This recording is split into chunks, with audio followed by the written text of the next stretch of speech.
మూడు నిద్రలకి పిలిచెళ్ళాడు. నీ ఉద్దేశం ఏమిటి? నాకే ఉద్దేశాలు లేవు. వయసుకు తగ్గ మాటలు మాట్లాడరా పిచ్చి సన్నాసి. సంసారం గురించి అడుగుతుంటే సర్వసంగా పరిత్యాగిలా మాట్లాడతావేమిట్రా? మీకు మీ సంబంధానికి 1000 నమస్కారాలు, శతకోటి వందనాలు అని వెళ్ళావు. మా బాబాయిని మీరు అడిగిన ప్రశ్నలకి సమాధానం చెప్పడానికి ఇక్కడికి వచ్చాను. సాంప్రదాయానికి ఏదో అడ్డొచ్చిందని అన్నారు కదా. అంటే చెప్తానంటుంది కదా మంగా. నువ్వు చెప్పు సీత. వెళ్ళమంటే ఇక్కడే ఉంటామే, వెళ్ళు.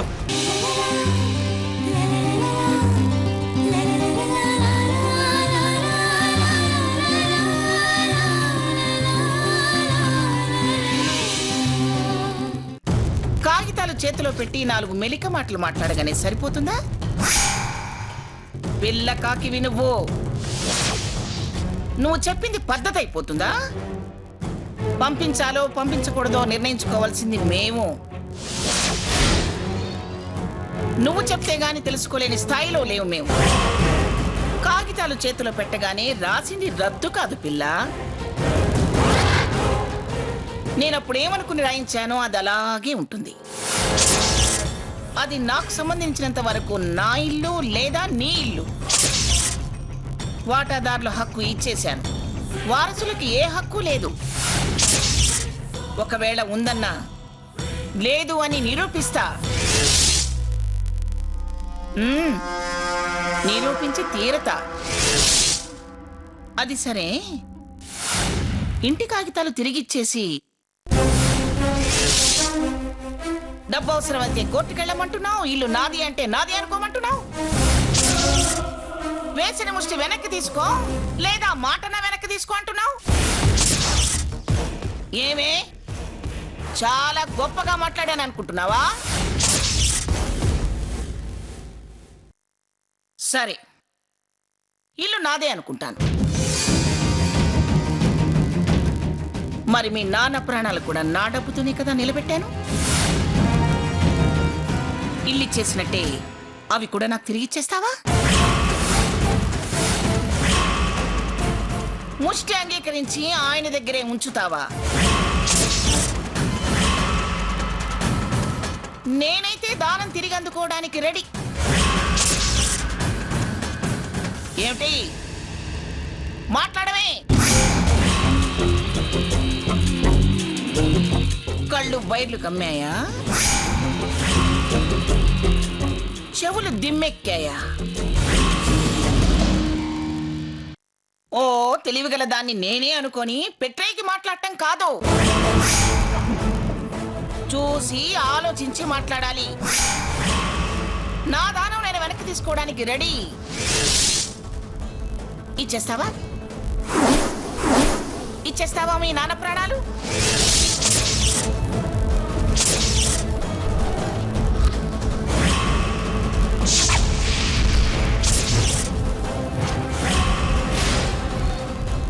అసలు మీకు ఇల్లు ఇస్తానంటేనే కదా మా నాన్న ప్రాణాలు ఇవ్వడానికి. ఇంటి కాగితాలు మీకు తిరిగి ఇవ్వడానికి. అందులో నేనేమి తెలివి ప్రదర్శించానని అనుకోవడం లేదు. నన్ను గెలిచాననిపించుకునే ప్రయత్నం మీరు మానుకోండి.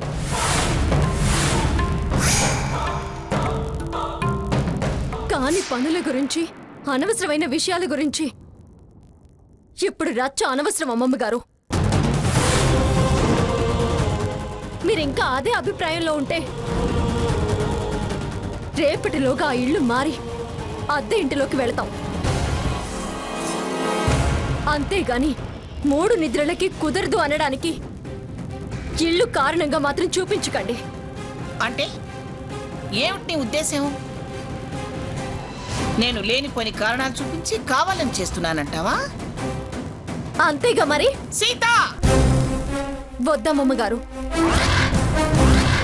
నా మీద కోపాన్ని నా మీద చూపించండి. మరొకరి మీదో చూపించి వాళ్ళ జీవితాల్ని నాశనం చేయకండి. మేము వెంటనే ఇళ్లు మారుతాము. సాంప్రదాయానికి ఆటంకం రానివ్వకండి. మీకు ఒక విషయాన్ని గుర్తు చేస్తాను. దయచేసి ఏమి అనుకోకండి. పెళ్లి చూపుల రోజే మీ వంశాంకురాల గురించి చాలా చాలా ఆశగా మాట్లాడారు. సుగంధ ద్రవ్యాల నూనె పంపించి మీరు మాట్లాడిన మాటలు గుర్తు తెచ్చుకోండి.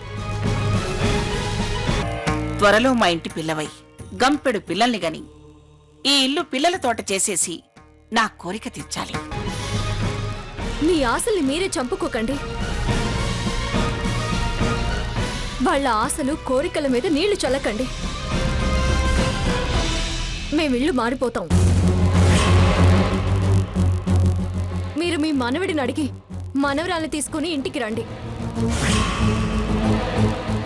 లేకపోతే మీకే పాపం తగులుతుంది. ఏమిటి నాకు పాపం తగులుతుందంటున్నావు? అంటే నేను పాప పనులు చేసేదానా నీ ఉద్దేశం? పోవే పోవే అవతలికి నా కళ్ళ ముందు నుంచి.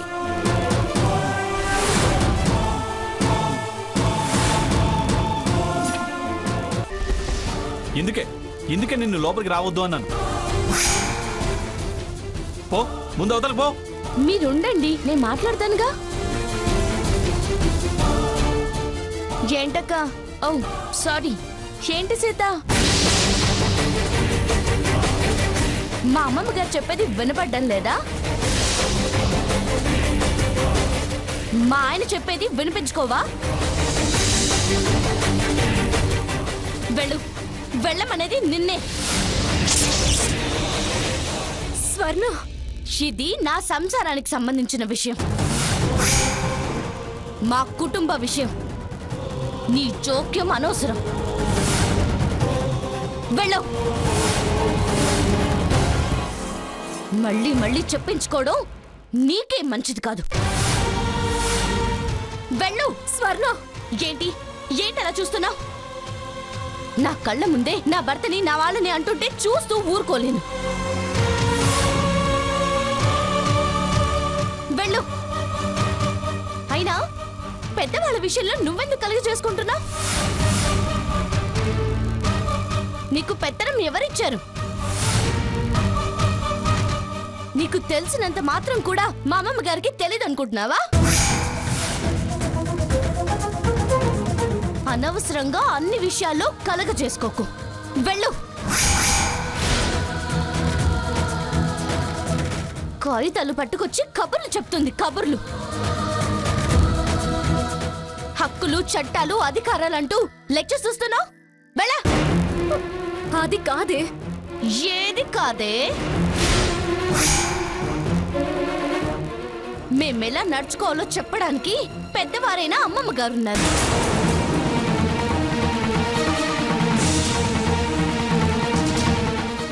నీ సలహాలు మాకేం అవసరం లేదు. నేను నీ మంచి కోరొచ్చిన వాళ్ళు ఇలా సవాళ్లు చేయరు. కాళ్ళ వేళ్ళ పడి బతిమాలుకుంటారు. కానీ నువ్వు రెచ్చగొడుతున్నావు. దీన్ని బట్టే తెలుస్తుంది నువ్వు మంచి కోరొచ్చావో మా కాపురంలో నిప్పులు పోయడానికి వచ్చావు. వెళ్ళు.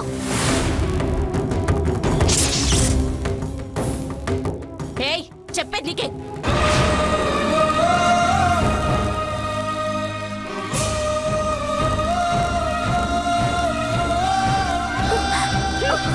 వెళ్ళు.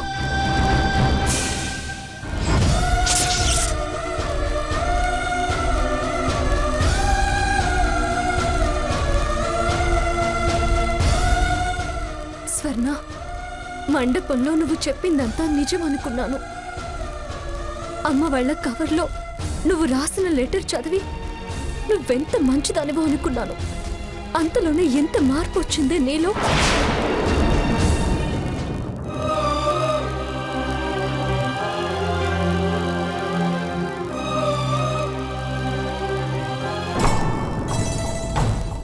శ్రీమద్ రమారమణ గోవిందో. పవమాన సుతుడు పట్టి పాదారా విందములకు నీ నామ రూపములకు నిత్య జయ మంగళం. ఆపండి. ఆ, ఆ. ఏంటి మంగ, ఎందుకు అంతలా అరిచావు? తిన్నదరక్క లేకపోతే ఆ పాటలేమిటి, ఆ పైత్యాలేమిటి? మొదటికే మోసం వచ్చింది, ముహూర్తానికి యమగండం పట్టింది. పిఠాపురం వారి వంశవృక్షం ఎదిగే అవకాశమే లేదు కాబట్టి పాడా. వంశాభివృద్ధి ఆపటం ఎవరి తరం కాదు. అటు నో ఎంట్రీ అన్నావు, ఇక్కడ అచ్చి రాదు. నెక్స్ట్ ఎలా ప్రొసీడ్ అయ్యేది? మీరు సైలెంట్ గా ఉంటే అన్ని సవ్యంగానే జరుగుతాయి. దాని మనసు అది ఏమనుకుంటుంది? నా ముఖాన కాగితాలు విసిరేసి వెళుతుందా? దాన్నంత తేలిగ్గా వదలను. ఏ ఇంటి కాగితాలు నా ముఖాన పడేసి వెళ్ళిందో ఆ ఇంట్లో నుంచే శాశ్వతంగా బయటికి పంపిస్తా. మంగమ్మతోనే కయ్యానికి కాలు దువ్వుతుందా? చెప్తా దాని సంగతి.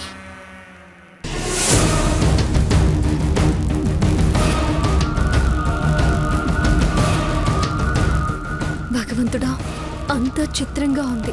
నిన్నటికి ఇవాళకి తేడా కనిపిస్తుంది. ఏది నిజమో, ఏది అబద్ధమో, ఏది నమ్మాలో, ఏది నమ్మద్దో ఏమీ అర్థం కావడం లేదు. భగవంతుడా, అది మారినా పర్వాలేదు, కానీ దాని బతుకు తారుమారు కాకుండా చూడు తండ్రి. అక్క నన్ను క్షమించక్క.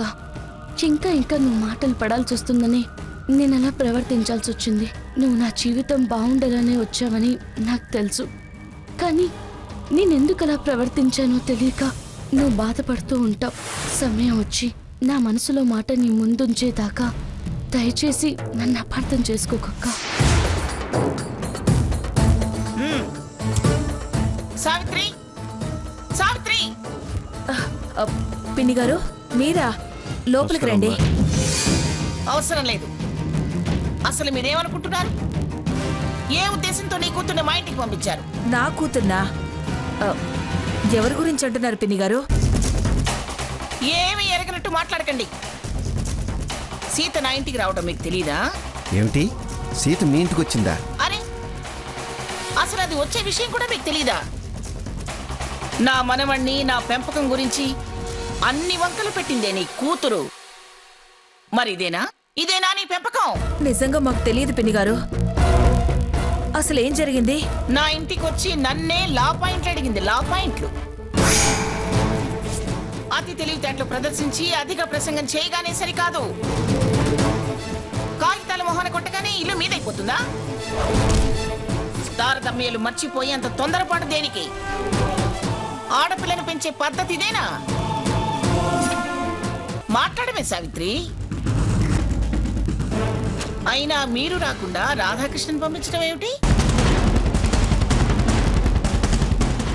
వాడినేదో అన్నానని దీన్ని ఉసిగొలిపి పంపించడం మరి అదేనా? అది మన వ్రతంలో జరిగిన దానికి కాస్త వెనకడుగు వేశాం అంతే. పిన్ని గారు, నిజంగా అది మీ ఇంటికి వచ్చింది, కాగితాలు తెచ్చిందని మాకు తెలీదు. అది బయలుదేరి వెళ్తుంటే ఎదురుపడి ఎక్కడికి అని అడిగాను. వెళ్ళొచ్చాక చెప్తాను అందే. ఈయన వెళ్ళి రానివ్వవే అన్నారు. మేము అదేమన్నా రేడియో స్టేషన్కి వెళ్ళిందేమో అనుకున్నాం. మళ్ళీ ఉద్యోగం వెలకబెడుతుందా? లేదు, మొన్నోసారి అనుకుంది. ఉద్యోగం ఉందన్న పొగరా? అదంతా నా మీద చూపిస్తుందా? అయినా వ్రతం రోజు ఏదో అన్నానని రావటం మానేస్తారా? ఏమయ్యా రామచంద్రయ్య, దాన్ని సమర్థిస్తా, దాని మాటకే విలువిస్తా అని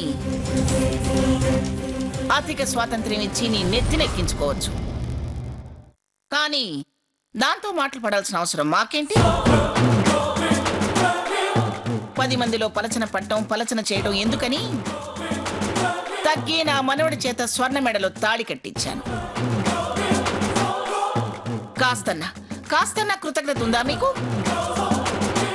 మేము చేసుకున్న వాళ్ళమయ్యాం, కానీ మీరు ఆడపిల్లనిచ్చిన వాళ్ళు కాదా?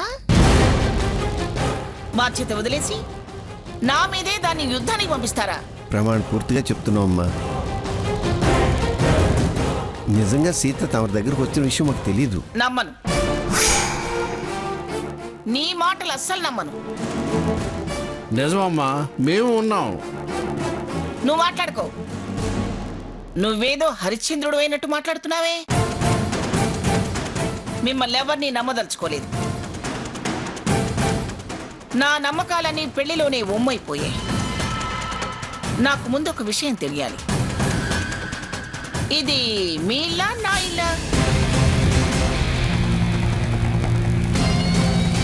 కానీ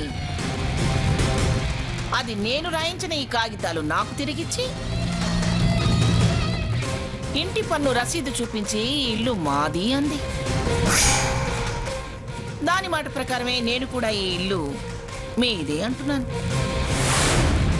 మీదే కావాలని కూడా అనుకుంటున్నాను.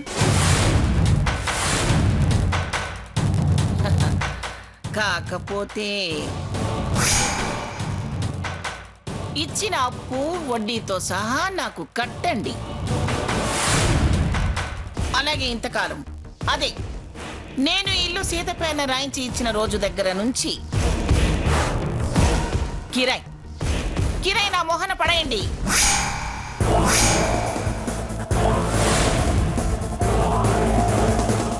ఇప్పటికిప్పుడు డబ్బంటే ఎక్కడి నుంచి తీసుకురాగలం పిన్ని గారు?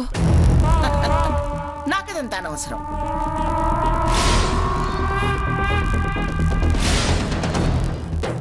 నేనేదో సాంప్రదాయానికి అడ్డం పడి పాపం చేస్తున్నానని కూసింది నీ కూతురు. 3 నిద్రలకు పంపించకపోవడం తప్పంది. తప్పు నాదనిపించుకోవాల్సిన కర్మ నాకేమిటి? నా డబ్బు నాకు ఇవ్వండి, ఇల్లు మీద అనిపించుకోండి. జరగాల్సిన కార్యక్రమం జరిపించండి. మా సంగతి తెలిసి మీరు అలాగంటే మేము ఏం చేయగలమమ్మా? మీ సంగతి నాకు తెలుసు అనుకున్నవాడు నా సంగతి మీ పెద్ద కూతురికి తెలీదా? ఏం చూసుకున్నంత అహంకారం! వెనక ముందు ఆలోచించుకోకుండా ఎందుకు అలా వాగింది? దాని తరపున నేను క్షమాపణలు అడుగుతున్నాను. మమ్మల్ని క్షమించండి పిన్ని గారు. నాకు క్షమాపణలు అవసరం లేదు. డబ్బు డబ్బు కావాలి.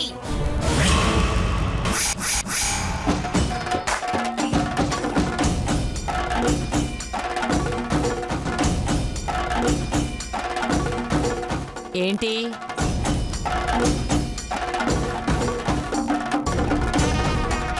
డబ్బు కావాలి, దస్కం కావాలి అంటూ పందిరి కింద పంచాయతీ పెడుతున్నావు? ఇందాకటి నుంచి సత్తు తెప్పల సౌండ్ రాలేదేమిటా అనుకుంటున్నాను.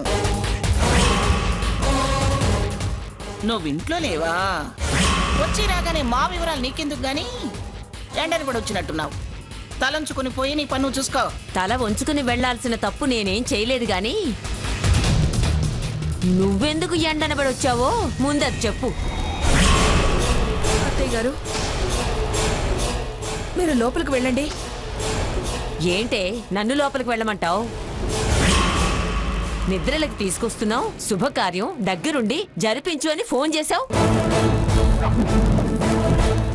వచ్చి చూస్తే పందిరి కింద 10 మంది చేరారెందుకు? అసలు ఏం జరిగిందో చెప్పు. అంత ఆరాట పడుతున్నావు కదా, నేనే చెప్తా విను. ఏ శుభకార్యం కోసం నువ్వు వచ్చావో అసలు ఆ శుభకార్యం ఎవరింట్లో జరగటం పద్ధతి? ఎవరింట్లో ఏంటి? మా ఇంట్లోనే. కరెక్ట్. కానీ ఇది నా ఇల్లు. మరి ఎలా జరిపిస్తారు? నీ ఇల్లా? అదెలా అవుతుంది? అదంతా చాలా పెద్ద కథలే పిన్ని. నువ్వు లోపలికి పద. ఏయ్! అడిగిన పెద్ద తలకాయనే పద్ధతి చెప్పి వెళ్ళమాను. చెప్పు చెప్పు చెప్పు చెప్పు పెదరాసి పెద్దమ్మా. విషయం వివరంగా చెప్పకుండా చెప్పు అంటే నేనెలా చెప్తాను? ఈ ఇంటి కింద నేను 10 లక్షలు ఇచ్చాను. నాకు కాబోయే మనవరాలు కదా అని సీతపైన రాయించాను. అది ఇప్పుడు పరైదైపోయింది. 10 లక్షలు ఇచ్చినందుకు ఇల్లు ఇప్పుడు నాదేగా. అని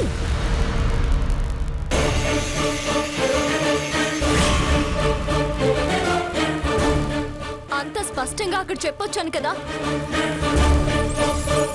మళ్ళీ ఇక్కడికి వచ్చి అదే మాట అడుగుతారే?